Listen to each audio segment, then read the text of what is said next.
خادم کی صورت اختیار کی. مسیح خداوند کا جو راستہ ہے وہ ایک فرق راستہ ہے، وہ حلیمی کا راستہ ہے، وہ نفرت کا راستہ نہیں ہے. اور اگر ہم دنیا کو دیکھیں اور یسوع مسیح کے راستے کو دیکھیں تو ایک بڑا ہی زبردست ایک کمپیریزن ہم کر سکتے ہیں.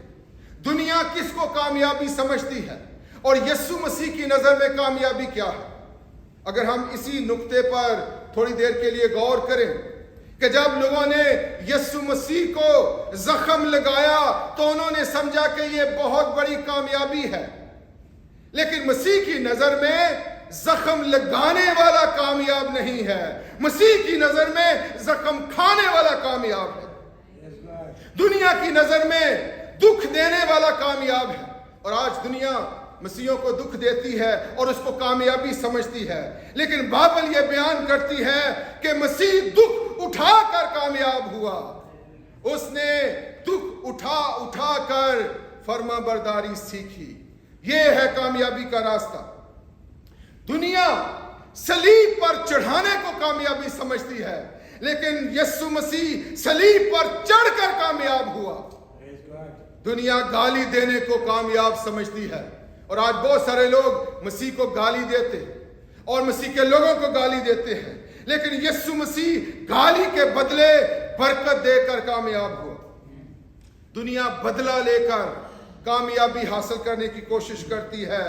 یسوع مسیح معاف کر کے اور اس کے لوگ دوسروں کو معاف کر کے کامیاب ہوتے ہیں. دنیاوی راستہ دیکھیں اور یسوع مسیح کا راستہ دیکھیں. دنیا تھپڑ مارنے کو کامیابی سمجھتی ہے، کمزوروں کو مار کر، لیکن یسوع مسیح تھپڑ کھا کر کامیاب ہوا. دنیا بڑا بننے کو کامیاب سمجھتی ہے، جو اپنے آپ کو بڑا بناتا ہے. یسوع مسیح کی تعلیم یہ ہے کہ اپنے آپ کو بچوں کی مانند بناؤ. جو اپنے آپ کو بڑا کیا جائے گا کرے گا وہ چھوٹا کیا جائے گا. چھوٹا بننا مسیح کی تعلیم کے مطابق کامیاب ہونا ہے. دنیا خون بہانے کو کامیابی سمجھتی ہے، لیکن یسوع مسیح نے اپنا خون بہا کر وہ مقام حاصل کر لیا. وہ بڑا کام اس نے کر لیا جو دنیا کا کوئی اور شخص نہ کر سکا. ساری دنیا کو اس نے اپنے خون سے خرید لیا.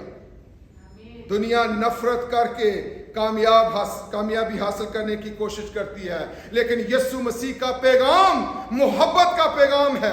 اس نے محبت کے ذریعہ سے ساری دنیا کو جیت لیا، اور آج اس کی کلیسیا دنیا کے ہر خطے کے اندر ہے.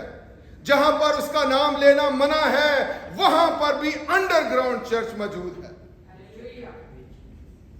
دنیا ہتھیار اٹھانے کو کامیابی سمجھتی ہے، لیکن یسوع مسیح نے ہتھیار اٹھانے سے منع کیا اور اس نے کہا اے پطرس اپنی تلوار کو میان میں رکھ، کیونکہ جو تلوار سے قتل کرتے ہیں وہ تلوار سے قتل ہوں گے. کبھی بھی ہم کسی کو مار نہیں سکتے، ہتھیار نہیں اٹھا سکتے. دنیا مسیحوں کو دکھ دے کر کامیابی سمجھتی ہے، لیکن یاد رکھیں بائبل بیان کرتی ہے کہ اگر ہم دکھ اٹھاتے ہیں تو جلال بھی پائیں گے. جلال کا راستہ دکھ اٹھانا ہے. اگر جلال تک پہنچنا ہے، گلوری تک پہنچنا ہے تو کوئی شارٹ کٹ نہیں ہے، وہ دکھوں کا راستہ. اور یہی راستہ میرے اور آپ کے مسیح کا راستہ بھی ہے. دنیا چیزیں چھین کر کامیابی حاصل کرنے کی کوشش کرتی ہے، اور جو کچھ ہمارے ملک میں ہوا، لوگوں کی چیزیں چھین لی گئیں، لوگوں کے گھریں لوٹ لیے گئے، اور لوگ اس کو کامیابی سمجھتے ہیں. لیکن ایماندار سب کچھ کھو جانے کے باوجود بھی کامیاب ہوتے ہیں، کیونکہ ان کی نظریں جسمانی چیزوں پر نہیں لگی. وہ عالم بالا کی چیزوں کی تلاش میں رہتے ہیں. وہ اپنے مسیحا کو آسمان پر سے آتا ہوا دیکھنا چاہتے ہیں. دنیا سمجھتی ہے کہ دکھ اور اعزار ثانی دینا یہ کامیابی کی علامت ہے، لیکن کلیسیا کے لیے دکھ اور تکلیفیں اور اعزار ثانی ایک زیور کی مانند ہے جو اس کی کلیسیا اس کی دلہن کو روز بروز سجاتی ہے. دکھ اور اعزار ثانی ایک مسیح کے لیے زیور کا کام کرتے ہیں۔ اس لیے عزیزو یاد رکھیں، دکھ اٹھانا، اظہار ثانی میں سے گزرنا ناکامی نہیں ہے، کامیابی ہے۔ It's not a failure, it's a success، کیونکہ ہمارا خداوند یسوع مسیح بھی اسی راستے میں سے گزرا، اور کلام مقدس بیان کرتا ہے اس کو وہ مقام دیا گیا جو کسی اور کو نہ مل سکا، اس کو وہ نام بخشا گیا جو سب ناموں سے اعلیٰ ہے، اور جس کے آگے ہر ایک گھٹنا جھکے گا۔ یہ جلال اسی صورت میں حاصل ہوگا عزیزو جب ہم دکھوں کے راستے میں سے گزریں گے۔ اور بائبل مقدس بیان کرتی ہے کہ یہ آزمائشیں، یہ پریشانیاں، یہ دکھ ہمیں مسیح کی محبت سے جدا نہیں کر سکتے۔ رومیو کے خط میں لکھا ہے کون ہم کو مسیح کی محبت سے جدا کرے گا، اور وہاں پر تقریباً 15-16 باتیں لکھی گئی ہیں۔ لکھا ہے کہ نہ ہمیں تلوار، نہ ہمیں کال، نہ ہمیں تنگی، نہ ہمیں بھوک، نہ ہمیں موت جدا کر سکتی ہے۔ کوئی چیز بھی ہمیں خدا کی محبت سے جدا نہیں کر سکتی۔ اس لیے ہمیں پازیٹیو رہنے کی ضرورت ہے۔ اور پھر کلام مقدس کرنتھیوں کے خط میں لکھا ہے کہ اگر ہم مصیبت اٹھاتے ہیں تو لاچار نہیں ہوتے، حیران تو ہوتے ہیں، نا امید نہیں ہوتے، ستائے تو جاتے ہیں، اکیلے نہیں چھوڑے جاتے، کیونکہ ہمارا خداوند ہمارے ساتھ ساتھ ہوتا ہے۔ گرائے تو جاتے ہیں مگر ہلاک نہیں ہوتے۔ تو یہ دکھ جو ہے، یہ آزمائشیں، وہ ہمیں روکنے کے لیے نہیں ہیں، ہمیں آگے بڑھنے کا جواز دیتی ہے۔ Our suffering can make us or break us۔ دنیا سمجھتی ہے کہ بریک کر دے گی، لیکن our suffering can make us۔ لوگ سمجھتے ہیں کہ we are destroying، we are not destroying، we are developing۔ خدا ان دکھوں کو ڈسٹرکشن کے لیے نہیں، ڈیولپمنٹ کے لیے استعمال کرتا ہے۔ اور یہی ہمارے خداوند یسوع مسیح کی تعلیم ہے کہ جوں ہم ان دکھوں میں شریک ہوں، ہم خوشی کریں، ہم شادمان ہوں۔ ابھی میں چند ایک باتیں بیان کرنا چاہتا ہوں کہ یہ باتیں ہماری زندگی میں آ سکتی ہیں، یہ نیگیٹیوٹی ہماری زندگی میں آ سکتی ہے، اور یہ آزمائش کی صورت اختیار کر سکتی ہے۔ لہٰذا ہمیں ان کو پرکھنے کی ضرورت ہے کہ جب دکھ آئیں گے، جب تکلیفیں آئیں گی، تو یہ آزمائشیں ہماری زندگی میں، ایک ایماندار کی زندگی میں، ایک لیڈر کی زندگی میں، ایک کلیسیا کی زندگی میں آ سکتی۔ پہلی آزمائش، ہم اپنے ایمان کو چھوڑ دیں اور مسیح کا انکار کر دیں۔ یہ آزمائش آ سکتی ہے، اور ہو سکتا ہے کئی لوگوں کو اس آزمائش کا سامنا ہو کہ ہم مسیح کا انکار کر دیں۔ یاد رکھیں یسوع مسیح نے فرمایا جو دوسروں کے سامنے میرا اقرار کرے گا، میں بھی باپ کے سامنے اس کا اقرار کروں گا۔ کبھی بھی اس آزمائش میں نہ آئے، کبھی بھی اپنے ایمان کا انکار نہ کریں۔ آزمائش آ سکتی ہے کہ ایمان کو نہ چھوڑیں، لیکن ایمان کو چھپانا شروع کر دیں۔ ایمان کو نہ چھوڑیں، چپکے سے رہیں، خاموشی سے رہیں۔ یاد رکھیں مسیح نے کہا تم دنیا کے نور ہو، تم زمین کے نمک ہو، اور یہ دونوں ایلیمنٹس جو ہیں ان کو چھپایا نہیں جا سکتا، ان کو اگنور نہیں کیا جا سکتا، اور ان دونوں ایلیمنٹس کو سامنے رکھتے ہوئے ہم نے کبھی بھی اپنے ایمان کو چھپانا نہیں۔ آزمائش آ سکتی ہے کہ ہم پرتشدد ہو جائیں، اینٹ کا جواب پتھر سے دیں۔ مسیح خداوند نے کہا اے عزیزو اپنا انتقام نہ لو، اپنا کیس خداوند کے ہاتھ میں دے دو، اپنی ڈرائیونگ سیٹ پر یسوع مسیح کو بٹھا دو، خود فیصلے نہ کرو۔ آزمائش آ سکتی ہے کہ ہم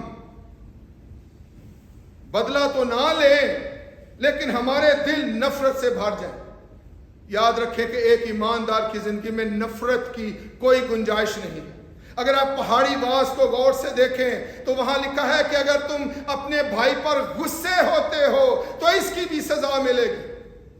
لہذا اپنے دلوں سے نفرت کو دور رکھنے کی، غصے کو دور رکھنے کی ضرورت ہے۔ میں جانتا ہوں کہ یہ آسان نہیں ہے، لیکن جو باتیں ہمارے ساتھ نہیں ہو سکتی، ہم میں سے نہیں ہو سکتی، خداوند ایسا کر سکتا ہے۔ خداوند کی قدرت، پاک روح کی قدرت ہمیں ایسا کرنے کی توفیق دے سکتی ہے۔ آزمائش آ سکتی ہے کہ ہم یہ سوچنا شروع کر دیں کہ خدا نے ہمیں چھوڑ دیا ہے۔ یاد رکھیں کہ خدا ہمیں کبھی بھی نہیں چھوڑتا۔ آپ کو یاد ہوگا دمشق کے راستے پر جب ساؤل جو کہ مسیحیوں کا مخالف تھا، مسیحیوں کو مارنے کے لیے جا رہا تھا، آسمان سے ایک آواز آئی، روشنی آئی، اور ساؤل اپنے گھوڑے پر سے نیچے گر گیا، اور ایک آواز آئی، اس نے کہا، اے ساؤل تو مجھے کیوں ستاتا ہے؟ ساؤل نے جواب دیا، اے خداوند تو کون ہے جس کو میں ستاتا ہوں؟ مسیح نے کہا، میں مسیح ہوں جسے تو ستاتا ہے۔ جب ہم دکھ میں سے گزرتے ہیں، ہم اکیلے نہیں، خدا ہمارے ساتھ موجود ہے۔ Our Lord is a suffering Lord۔ ہمارا خداوند خود ہمارے ساتھ دکھ اٹھانے کے لیے تیار ہے، اور وہ دکھ اٹھاتا ہے۔ آزمائش آ سکتی ہے کہ ہم دعا کرنا چھوڑ دیں، کلام پر دھیان کرنا چھوڑ دیں۔ اس آزمائش پر غالب آنے کی ضرورت ہے۔ ان مشکل دنوں میں اور زیادہ دعا میں وقت گزارنے کی ضرورت ہے، خدا کے کلام کو پڑھنے کی ضرورت ہے، آپس میں رفاقت رکھنے کی ضرورت ہے، ایک دوسرے کو حوصلہ افزائی دینے کی ضرورت ہے۔ اور آپ کو یاد ہوگا کہ جب بھی رسول ستائے گئے، ان کو مارا پیٹا گیا، وہ بعد میں اکٹھے ہوئے اور انہوں نے خدا کے کلام پر دھیان کیا اور دعا میں زیادہ وقت گزارا۔ یہی پیٹرن ہمارے لیے بھی ہے۔ آزمائش ہو سکتی ہے کہ ہم مایوس ہو جائیں، ڈس اپوائنٹ ہو جائیں، سوگ میں چلے جائیں۔ آزمائش آ سکتی ہے کہ ہم ڈس ہارٹ ہو جائیں اور اپنی گواہی دینے کی بلاہٹ سے پیچھے چلے جائیں۔ یاد رکھیں، کلام مقدس بیان کرتا ہے کہ جوں آپ اس کے دکھوں میں شریک ہو، ہم نے پطرس کے خط میں پڑھا، خوشی کرو۔ اور یہ آپشنل نہیں ہے، یہ حکم ہے، خوشی کرو اور نہایت شادمان ہونا، کیونکہ آسمان پر تمہارا ریوارڈ۔ اور لوکا کی انجیل میں تو یہاں تک لکھا ہے، خوشی کے مارے اچھلنا۔ بائبل میں لکھا ہے کہ جب تم ستائے جاؤ تو خوشی کرنا اور خوشی کے مارے اچھلنا۔ ہم کیوں سوگ کر رہے ہیں؟ ہم کیوں ڈس اپوائنٹ ہو رہے ہیں؟ یہ تو لازم الملزوم ہے، یہ تو ہونا ہی ہے کلام مقدس کی روشنی میں۔ اس لیے مایوسی کو کبھی بھی اپنے قریب نہ آنے دیں۔ میں پھر کہوں گا، یہ آسان نہیں ہے، لیکن خداوند کی قدرت، خداوند کا زور، خداوند کی طاقت، پاک روح کی طاقت سے ہم ان ساری آزمائشوں پر غلبہ پا سکتے ہیں۔ ایک اور جسمانی آزمائش آ سکتی ہے کہ ہم جسمانی ہتھ کنڈے استعمال کرنے شروع کر دیں، خدا کے ہتھیاروں کے بجائے لڑنے کے جسمانی ہتھیار اٹھا لیں، خدا کے طریقے کے برعکس ہم جسمانی طریقوں سے ان ساری چیزوں کو ڈیل کرنا شروع کر دیں۔ اور یہ آزمائش بہت بڑی آزمائش آ سکتی ہے، لیکن عزیزو، ہمیں جسمانی ہتھ کنڈے نہیں بلکہ بائبلی اصول جو ہیں، بائبلی جو ہتھیار ہیں، ہمیں ان کو اپنانے کی ضرورت ہے۔ آزمائش آ سکتی ہے کہ خدا کو چھوڑ کر دوسروں پر بھروسہ کرنا شروع کر دیں کہ گورنمنٹ ہمارے لیے کرے گی، ادارے ہمارے لیے کریں گے، وہ کریں گے، یہ کریں گے، ہم خدا کے بجائے انسانوں پر تکیہ شروع کر دیں۔ خدا ہماری چٹان ہے، خدا ہماری پناہ ہے۔ کلام میں لکھا ہے کہ ہمارا خداوند جو ہے وہ ایک کمہار ہے، وہ جیسے چاہتا ہے برتن بناتا ہے۔